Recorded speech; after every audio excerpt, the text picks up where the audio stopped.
नमस्ते, मेरा नाम राजा कनौजिया है और आप मेरे यूट्यूब चैनल एम जीके देख रहे हैं।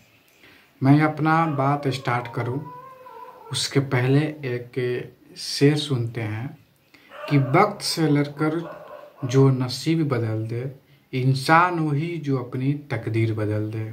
कल क्या होगा कभी मत सोचो, कल क्या होगा कभी मत सोचो, क्या पता कल वक्त खुद अपनी तस्वीर बदल दे। यह लाइन मैं क्यों बोला हूँ?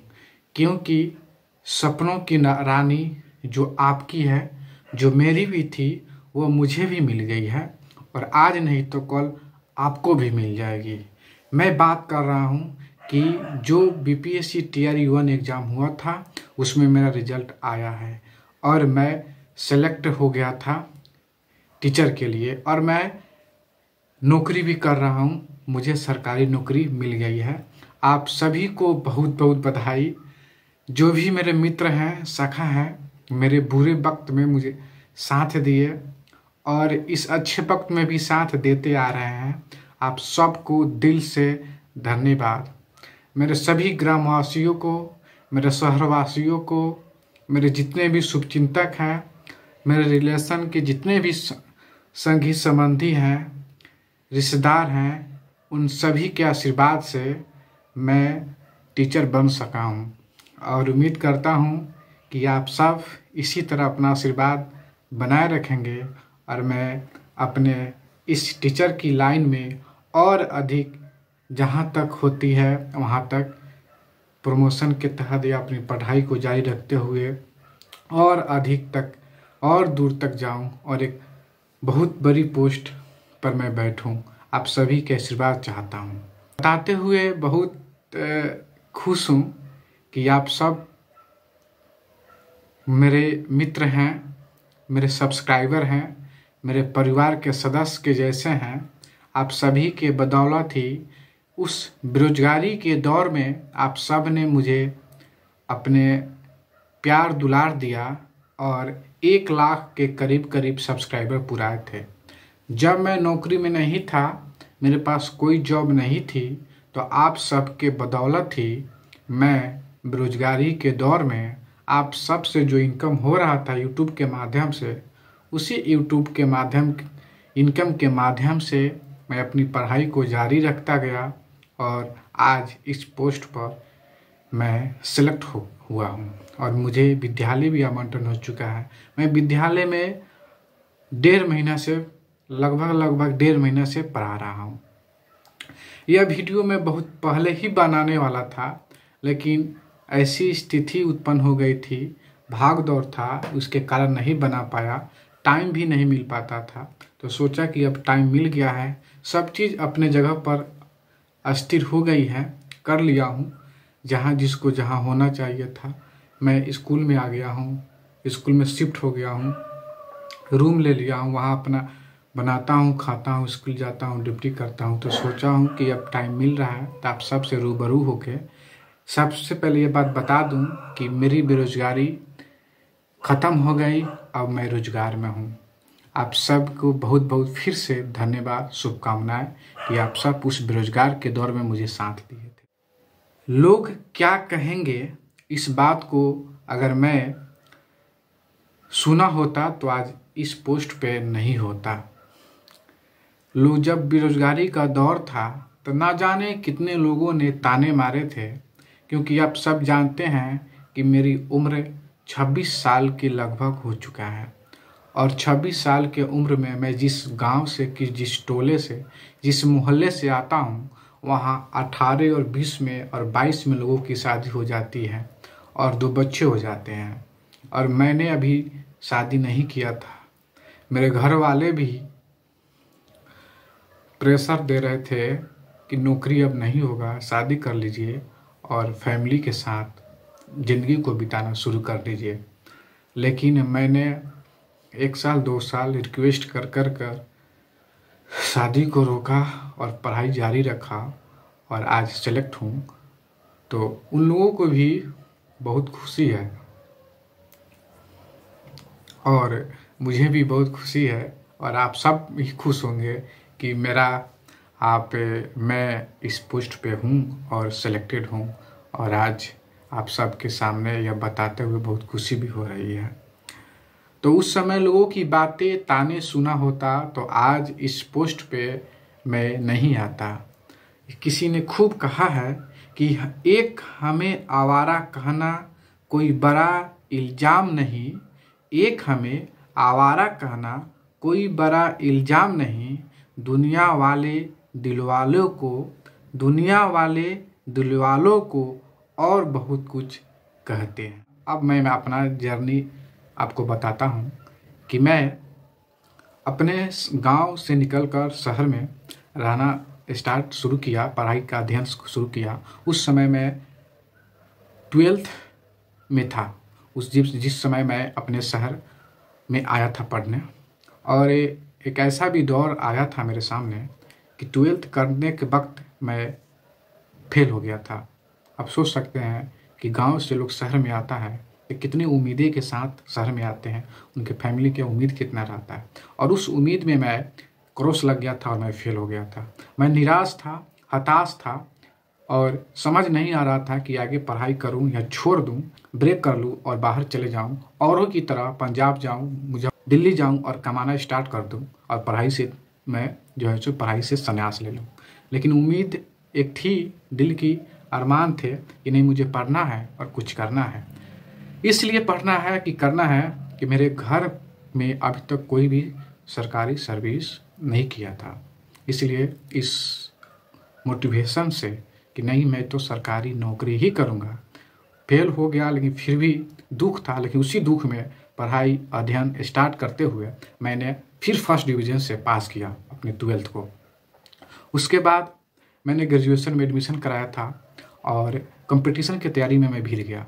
मुझे कुछ नहीं पता था कि इस कंपटीशन की दौर में क्या पढ़ना है, क्या नहीं पढ़ना है, किस तरह से पढ़ाई होता है, कौन से सब्जेक्ट से क्या क्वेश्चन आता है, मुझे कुछ नहीं पता था। जैसे जैसे ग्रुप होता है, हम लोग का डिस्कस ग्रुप होता है 20 आदमी 15 आदमी का, वहाँ मैं गया। वहाँ क्वेश्चन जो आते थे, पेपर आते थे, previous year question, model set, उस तरह से बनाते गया। तो मुझे याद है कि जब मैं शुरू में बनाया था क्वेश्चन सेट तो उस समय मेरा मात्र 17 नंबर आया था। 120 नंबर में 17 नंबर आया था। तो मुझे ऐसा महसूस हुआ कि मैं कुछ नहीं जानता हूँ। और जो मेरे मित्र थे उस समय, उन लोगों का अधिक नंबर आता था, लेकिन मुझे था कि अभी नंबर कम आ रहे हैं, तो पढ़ूंगा तो नंबर अधिक आएंगे और आज इनका जॉब हुआ है तो कल मेरा भी हो ही जाएगा। लेकिन उस समय यह नहीं सोचा था कि उस पढ़ाई के दौर में एक लंबी पढ़ाई करने के बाद जॉब लगेगी। मुझे यही उम्मीद था कि ग्रेजुएशन करते करते मेरा जॉब हो जाएगा और मैं फैमिली के सारी जिम्मेदारी अपने ऊपर लेकर शादी ब्याह कर अपनी लाइफ सेटल कर लूँगा। लेकिन जैसे जैसे ग्रेजुएशन किया, ITI भी कर लिया, कंप्यूटर कोर्स भी कर लिया, नौकरी का कोई आता पता नहीं था। बहुतों एग्ज़ाम दिए, 1 नंबर 2 नंबर से बहुत ही छटे हैं। हाँ, तो मैं जब ग्रुप कर गया तो मेरा मात्र 17 नंबर 15 नंबर आते थे।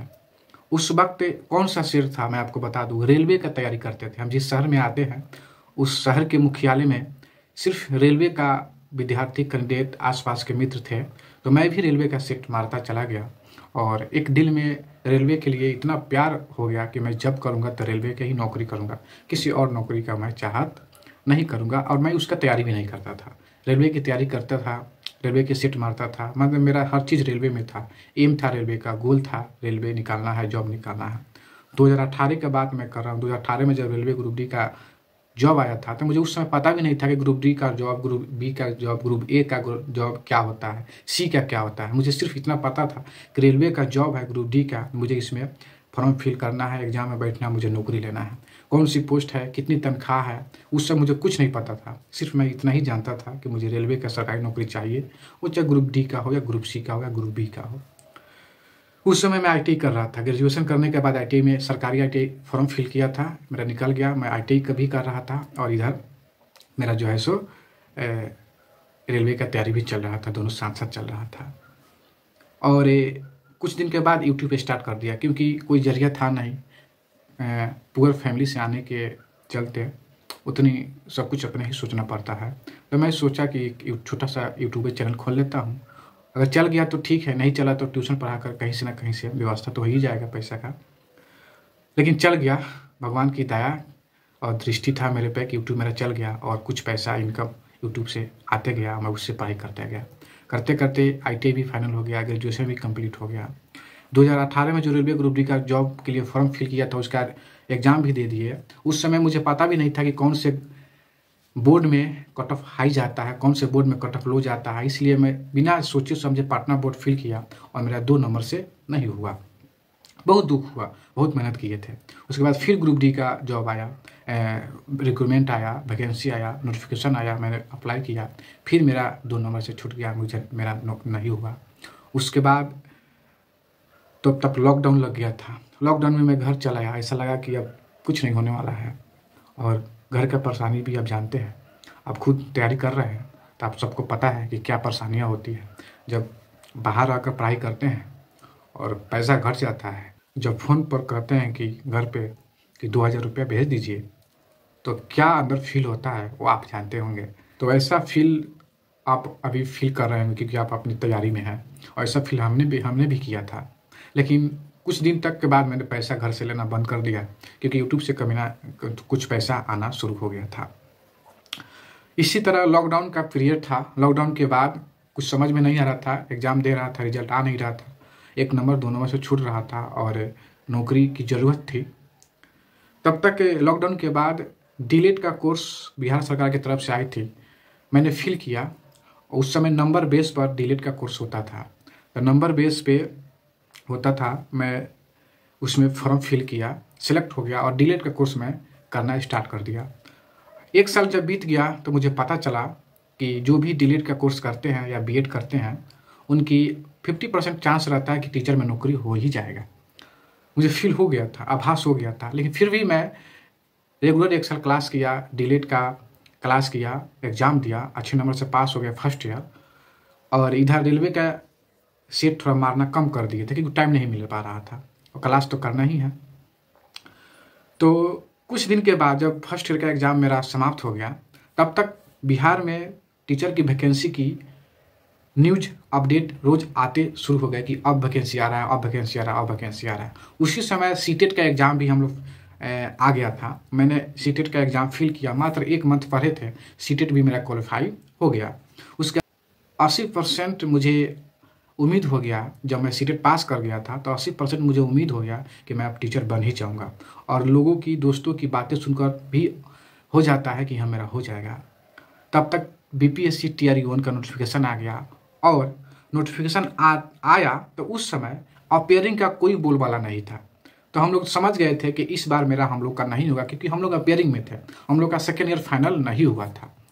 लेकिन फिर हम लोग के जो लीडर हैं, संगठन है, ग्रुप बना था, उन लोगों के कहने पर पता नहीं शिक्षा विभाग BPSC के और दफ्तर की तरफ से एक नोटिस आया कि अपेयरिंग को भी मौका दिया जाएगा। हम लोग सभी खुश हो गए और तैयारी में लग गए थे।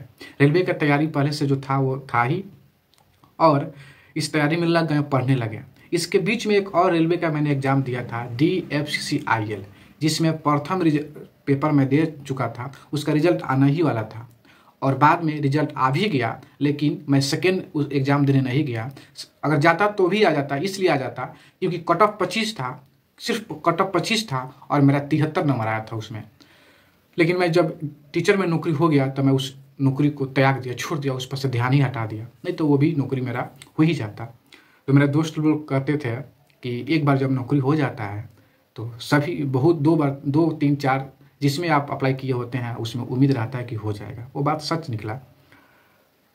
और मेरा जब टीचर का वैकेंसी आया था, एग्ज़ाम दिया तो उसमें अच्छे नंबर आए और मेरा नौकरी हुआ, काउंसलिंग हुआ, उसके बाद जॉब हो गया और मैं आज स्कूल में अपना योगदान दे रहा हूँ, पढ़ा रहा हूँ बच्चे को।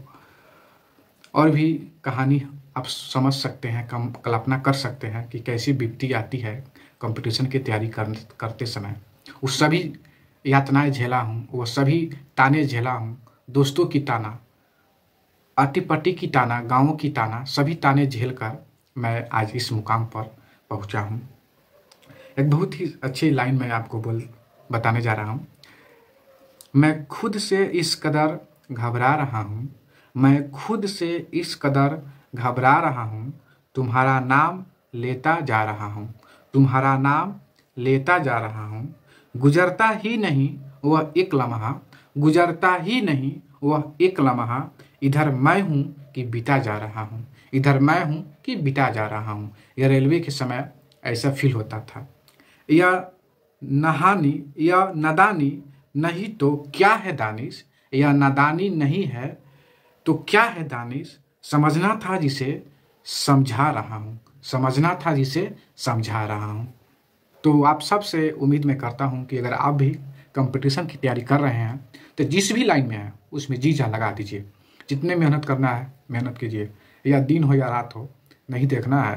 क्योंकि एक बार जब नौकरी हो जाएगी तो आप सोच नहीं सकते कि आपके घर वाले, आपके आसपास, आपके दोस्त, रिलेशन, रिश्तेदार, भाई बहन, माता पिता कितने ज़्यादा खुश होंगे।